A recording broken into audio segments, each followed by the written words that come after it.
Talle läheb New York Knicksi saatus korda. Ta on New Yorgi linnapea. Talle läheb New York Knicksi saatus korda. Ta on New Yorgi linnapea. Jah, aga ta räägib sellest, kuidas see tegelikult ühendab inimesi, toob nad kokku. Trumpi valijad, Mamdani valijad, kuidas see ületab kõik takistused. Ja ta võttis kõne, mis pidi lihtsalt meistritiitlit tähistama ning tegi sellest midagi suuremat.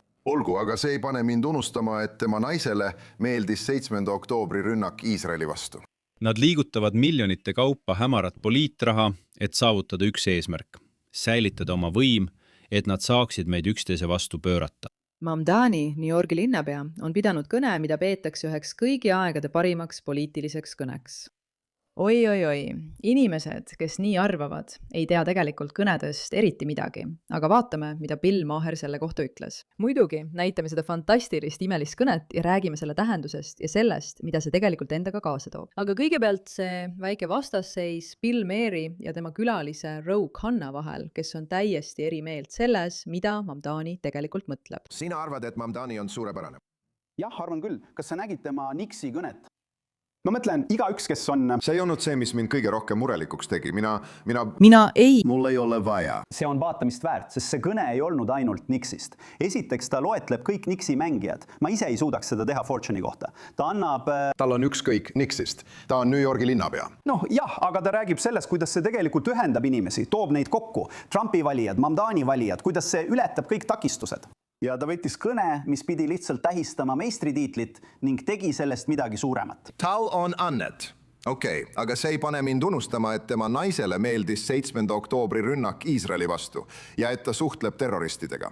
Ei. Ole nüüd, kas olete ta saatesse kutsunud? Me kutsume selliseid inimesi, Nad ei tule kunagi. Ma räägin temaga, mulle meeldiks see väga. Ma arvan, et sina peaksid ka seda tegema. Ühe asja ütlen sulle, kui Mamdani tuleb Bill Maheri saatesse, me kindlasti vaatame ja kajastame seda. Sest see mees on kohutav näide sellest, mis Ameerika Ühendriikides toimub. Ja sa võid seda kõike varjata sellega, et ta peab ilusaid kõnesid, mida me muidugi kohe vaatame. Aga sa pead meeles pidama, mida Mamdani tegelikult esindab. Sa tead juba kõike islami ülevõtmisest praegusel hetkel. Ta on sihilikult sinna pandud ja me peame sellega midagi ette võtma. Muide, tere tulemast The Pushbacki. Mina olen Meira ka, sinu saatejuht, ja me astume vastu, nagu nimi juba vihjab. Kui sa tunned, et peaksime kõigele sellele vastu astuma, siis kindlasti vajuta tellinuppu ja teavituskella ning jaga seda videot ja tee kõiki neid asju.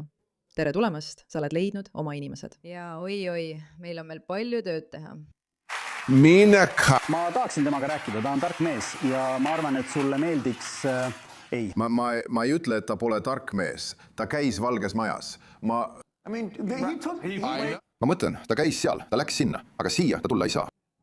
Ta peaks siia tulema. Ta peaks siia tulema. Samuti peaks AOC siia tulema. Samuti peaksid kõik demokraadid siia tulema. Ja nad peaksid tulema. Siia. Tead, Mike, sinuga on kõik korras. Ma hääletasin nende poolt, mitte tema poolt. Aga ma mõtlen, et ta vajab siiski Trumpi raha ja tal on see olemas. Ta ei vaja siin sinu raha kahjuks. Te kõik teate, et moraal lendab aknast välja kohe, kui kellegi raha on vaja. Aga vaatame korraks, mis selles kõnes tegelikult juhtus. Ja me vajame seda, sest nagu Gramsci kunagi kirjutas, vana maailm sureb ja uus maailm võitleb sündimise nimel. Nüüd on koletiste aeg. Need koletised võtavad tänapäeval mitmeid vorme. Ja need, kes rahastavad telereklaame, mis täidavad eetriruumi eksitavate ja pahatahtlike rünnakutega Claire, Brady ja Taari vastu, need, kes eelistavad kulutada poliitilistele annetustele palju rohkem, kui nad kunagi maksudena maksma peaksid. AIPACis, kelle jaoks ainus asi, mis on veel hirmutavam kui demokraatia loomulik kulg, on genotsiidi ja Netanyahu sõdade lõpp. Muidugi, see oli lihtne, see oli selge, see pidi juhtuma. Parim kõne üldse on see, kus ta suudab kogu asja AIPAC ümber keerata. Meelde tuletus kõigile neile inimestele, kellele on öeldud, et AIPAC on kuri sionistlik organisatsioon, seda juhib Ameerika. Seda ei rahasta Iisrael. See on Ameerika poliitiline organisatsioon, mida toetavad Ameerika juudid ja mis edendab Ameerika juutide uskumusi selle kohta, mis peaks geopoliitikas juhtuma. See ei ole Iisraeli organisatsioon. Sellel pole tegelikult midagi pistmist Netanyahuga. Tegelikult paljud AIPAC-i toetajad vihkavad Netanyahut. Aga see on teema mõneks teiseks korraks. See geniaalne, hämmastav Knicksi kõne, mille ta peab, loomulikult õnnestub tal rünnata AIPAC-i. Miks see siis oluline on? Lihtsalt sellepärast, et sa pead meeles pidama, et New Yorgis elab palju juute, tõesti palju. Ja see, kui vabalt ta oma platvormi kasutab, et rünnata Ameerika juute, on ausalt öeldes üsna problemaatiline, kas pole?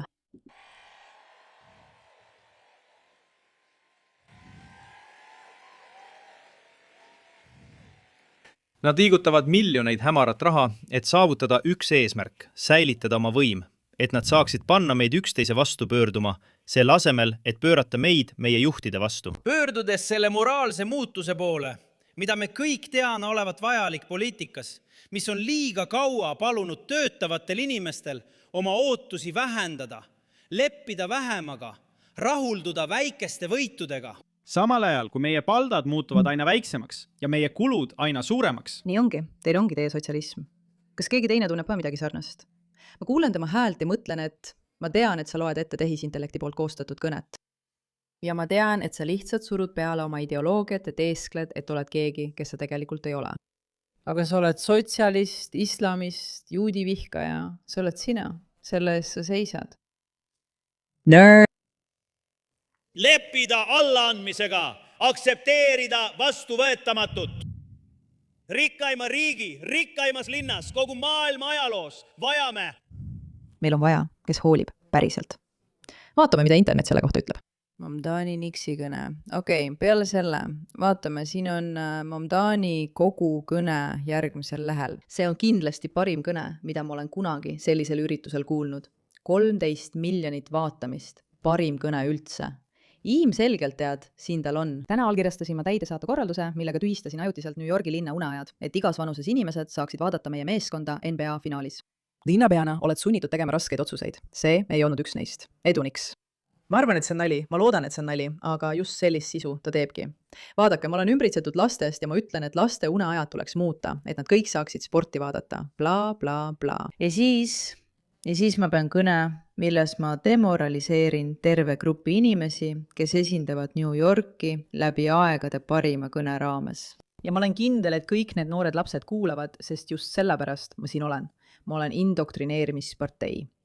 Nüüd, kõigile teile, kellel on meeles, mis eelmisel nädalal juhtus. Pärast järgmist kõnet teatab Mamdani, et järgmine vaatamisõhtu, mida ta Madison Square'i ees reklaamis, tuleb tühistada.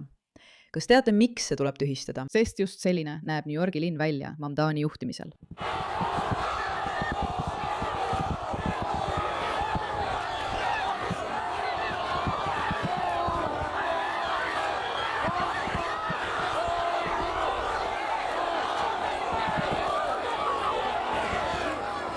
Esitan teile selle ilma liigsete kommentaarideta, vaid meenutusega, et see on video, mille jaoks ta tahtis, et need väikesed lapsed oleksid ärkvel.